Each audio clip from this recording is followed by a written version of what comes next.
Alright, it's Henry again, and this is my review of the 1/100 scale high grade Wing Gundam Zero. Okay, so as usual, this is the model kit completely unpainted.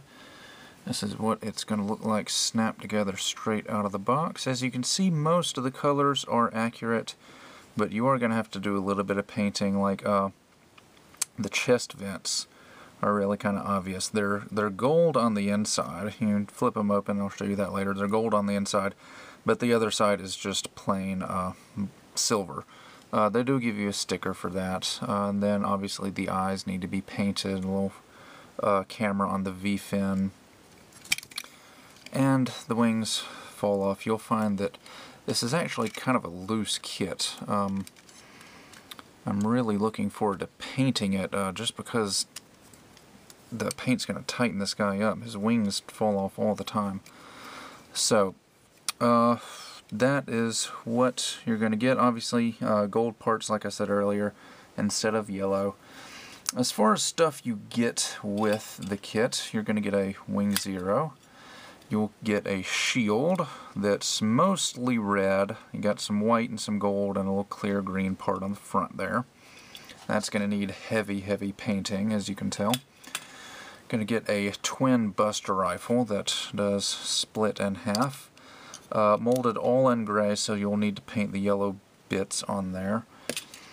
A clear green beam saber, but the handle is also clear green, so you'll need to paint that white, which I guess is better than the whole thing being molded in white and having to paint the blade green. Get two clear green effect parts. All these Gundam wing kits, the 1/100 scales anyway, came with these effect parts. These are actually going to go into the shield like so and just kind of be like a little whooshy effect for Neo bird mode. Honestly kind of useless if you ask me. You will get a sheet of foil stickers. As you can see, the yellow, that's going to go on the wing pods. Some white for the shield, not nearly sufficient though. Just this part and this part. They don't give you stickers for the white edge that goes around the shield, unfortunately. Two little green camera stickers, those will go on the chest, sticker for the eyes, and those two blue stickers that'll go on the chest vents. Now you do get one more kind of special sticker. Get a nice little domed, little half circle clear green jewel, and that is obviously going to go on the search eye there. So that is the kit straight out of the box, snapped together, and now I'm going to stop here, get this guy painted up, and hopefully he'll be a little bit tighter after that, and we will continue on with the review from there. Alright, so this is the Wing Zero painted up. Now I basically just did an out-of-the-box paint job. Didn't do any modifications to the kit at all. Just did a little bit of subtle pre-shading, filled in the panel lines. Didn't even bother with any decals on this kit. The kit doesn't come with any decals, but a lot of times these older kits I'll add some decals myself, but I didn't even bother doing this on this guy, just basically copying the photos on the side of the box. So anyway, I guess now we can get into articulation. So the head is on a ball joint. It's going to be able to do up and down, a little bit of side to side, and it can rotate 360, of course. You've actually got some little chest vents here. Now, unlike a normal, average Gundam, the Wing Zero, you actually have to open the chest vents up, and I recommend getting a small little screwdriver to do that. And they just open up like so. And you can see they're yellow on the inside. Originally gold in the kit, but I painted all the gold parts yellow just because I tend to like that better. Anyway, rotation at the waist. That's going to give you 360. That's actually for the transformation. Shoulder joints. Move the wings out of the way. They can rotate 360. The shoulder armor is actually pretty big. Gets in the way a little bit. The arm can come out that far, not quite 90 degrees out, but almost. There's no rotation below the shoulder, but there is rotation at the elbow joint. The elbow joints are just 2 polycaps, by the way. That's how Bandai did things back in the 90s. Double jointed elbow is going to bend about that far, not quite 90 degrees, but 180 I meant, more than 90, but certainly not 180.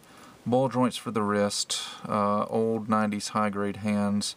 The thumb does not move, but the fingers do, with the trigger finger being separate from the other 3. The shoulder armor actually has a bit of articulation. This little white panel can go up and down. Up under here, this white part can flip up, revealing a beam saber. Now, unfortunately, this beam saber is just molded into the blue part, so you can't actually pull it out and use it. So it's sort of just there for show. Blue part can also come out, revealing a small little thruster that can move up and down. Thruster can also swing around and go down up under the bottom as well. Let's see, skirt armor. Side skirts are on pegs. Not a lot of range of movement with the side skirts. They can go up about that far, not much rotation at all. The front skirts are quite nice though. They can be flipped all the way, in fact pretty much do a full 180, go all the way up like so. The back skirt does not move, it's simply just one big back skirt. The hips are on ball joints, so they can go up as far as the front skirts will let them. They can go out about that far. A little bit of rotation there, obviously, since it's a ball joint. You do have double jointed knees, but anybody who's built a 90s kit knows that just because the knees are double jointed doesn't mean you're going to get a lot of bend out of them. You've got about 90 degrees, and that's it, unfortunately. Alright, moving on to the ankles. You've got a panel on the back of the leg, actually a very large panel that opens up like so. That's for the transformation. This piece of ankle armor here can go up and down, rotate back and forth a little bit. It's on a polycap. Now the ankles are not on a ball joint, they're actually on a peg. You can see the peg right there. But they can go up and down and move side to side a bit, and of course they can rotate 360. The reason they're designed this way is purely for the transformation. You've also got a thruster down here that can move, but again, the movement on that thruster is for the transformation. Last but not least, the wings. They are on a polycap that's going to be able to go like so, and that can rotate as well. And the wings on this joint, this is actually a ball joint right here, so they can go up and down. They've got a little bit of wiggle room when they're closed. They'll have a lot more when they're open. A little bit of side to side when they're closed. To open these up, all you got to do is just grab each side and pull. And ooh, there we go. Mine are a bit tight since I painted the kit. And they'll just swing open. You've actually got 2 little sliding mechanisms right there that will slide each wing out, and then they're on a polycap that will swing the wing out like so.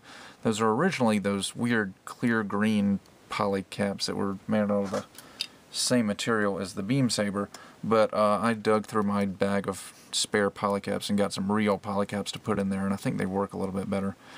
There you can see that ball joint for the wings, and that's going to give them quite a bit more movement when they're opened up like this. So, I think that just about does it for articulation. Now we can move on to weapons and accessories.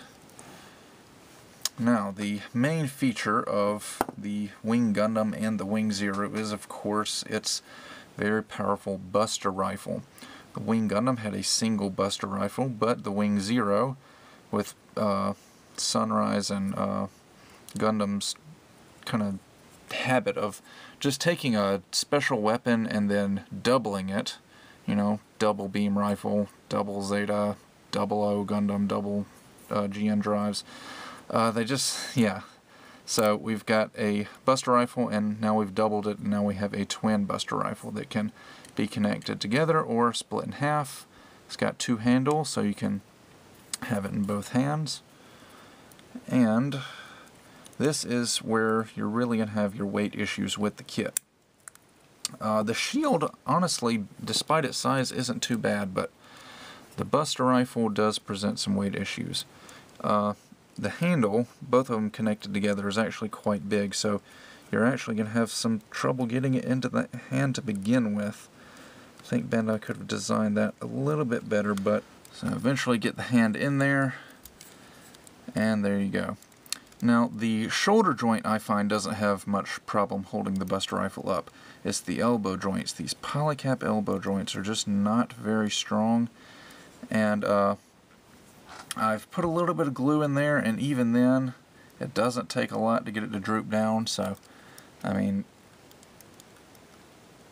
see, it's you're going to have weight issues. That's pretty much all there is to it, unless you just really put some super glue in there and tighten up that elbow joint tremendously. You're going to have weight issues with the Buster Rifle. But fortunately, you really only have weight issues when both halves are combined together. Separated, there are really not any weight issues at all. You can have them both out to the side, have them forward, pretty much anywhere you want to go. They're going to be fine when they are separated. Now, of course, Wing Zero also comes with a shield. Now, it's relatively simple. Pretty much the whole thing is molded in red. This front part's gold, and then you've got a little bit of white and gold on the front here. So the shield is going to require quite a bit of painting to get it to look like it does in the show. So the only moving part it has is that it has the little extendable feature where it comes out like so. That was used, I think, only once in the show to destroy a Ferris wheel, of all things. And you've got a peg here. You've got holes on the right and the left arm, so you can mount it on either arm. Goes in like so, stays in place pretty well. And like I was saying earlier, despite its size, apparently being hollow has made it light enough that you really don't have any weight issues with the shield, so you're not going to have any problems with the shoulder or the elbow joints holding up the shield. And the last handheld weapon that Wing Zero comes with is, of course, the Beam Saber. The entire thing is going to be molded in clear green plastic, so you'll need to paint that handle white yourself.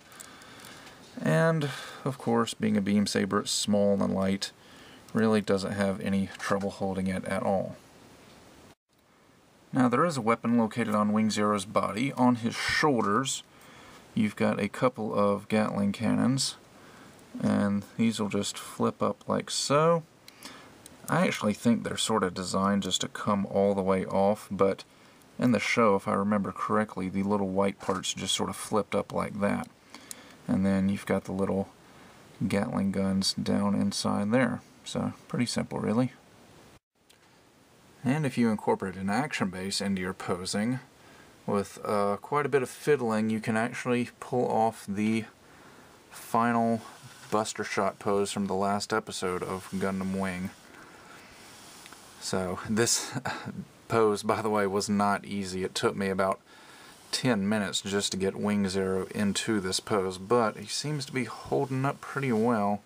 Nothing's really sagging or drooping, so with luck, maybe he'll actually stay this way. Alright, now the Wing Zero has got one more thing going for it, and that is, of course, the transformation into Neo Bird mode.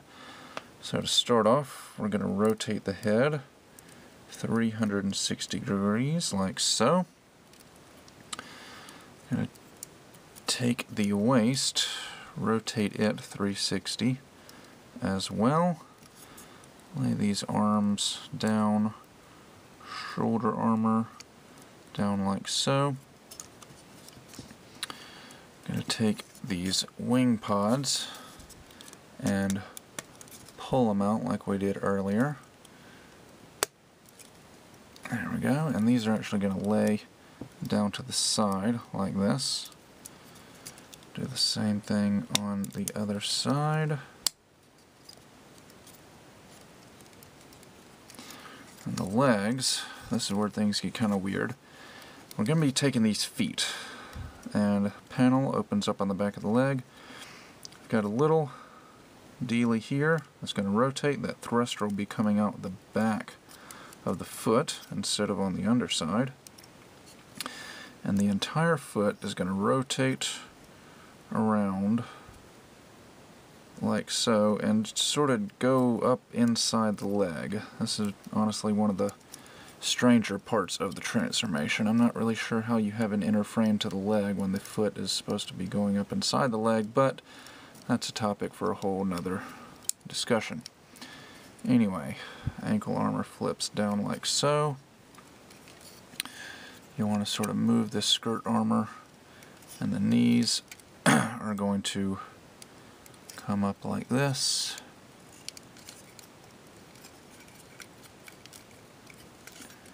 There we go. Alright. Just about done. Now we got to take this shield and the Buster rifle, split this guy in half. The little handles are going to rotate forward like so, and you've got two little, I don't want to say pegs, just little rectangular peggish looking things, and each half of the Buster rifle will slide on there. You've got two rectangular pegs again right here that are going to connect to the backpack. I want to be really careful because there's going to be a lot of stuff trying to bump into each other over here, like the Buster rifles and the wings and the shield. It's all going to be sort of a mess until it finally snaps into place. And straighten things up a bit here with that. I think we have finally got a completed Neo bird mode. And if you want, you can put an action base connector between the legs. This kit obviously doesn't come with one because it came out long before we ever had action bases, but the action bases come with their own connectors, and you can wedge that in there and display Neo bird mode on an action base. And one last feature of the kit is that we get these two clear green effect parts for Neo bird mode. You've got a little slot on the shield, and those are just going to peg in like so. And there you go. Honestly, kind of weird looking. I guess it's supposed to be like maybe atmospheric re-entry special effect type things, but I don't know why that would be green. Either way, we do have those if we wish to use them. So that about does it for my review of the 1/100 scale high grade Wing Gundam Zero. Is this a good kit? Sure, why not? Is it a great kit? Not really. It's a 90s high grade. You gotta accept it for what it is. It's not gonna be up to par with today's modeling technologies. If you want a 1/100 scale anime accurate Wing Zero, then sure, go ahead and get it. It's only $1,500. Most hobby sites offer discounts, so it'll probably be even less than that. If you don't really care that much about anime accuracy, go ahead and get Master Grade Proto Zero. It's not 100% anime accurate, but it's gonna be a better kit than this. I mean, there's just no question about it. But this is a nice little nostalgic kit to build. I mean, it's easy, it's cheap, and just a nice little Wing Zero kit. The transformation is done well, no part swapping, everything works the way it's supposed to. Really, the only main complaints I have with the kit are the weight issues with the Buster rifle, just because of those darn polycap elbow joints that Bandai loved to use in the 90s. And some of the armor parts kind of get in the way, like the shoulder armor gets in the way, the shield, and you saw things were kind of getting in the way when I was trying to transform it. But other than that, it's a pretty nice kit. It's a decent looking kit. and just overall I think a pretty good buy considering it's only 1,500 yen. So with that, I will see you guys next time.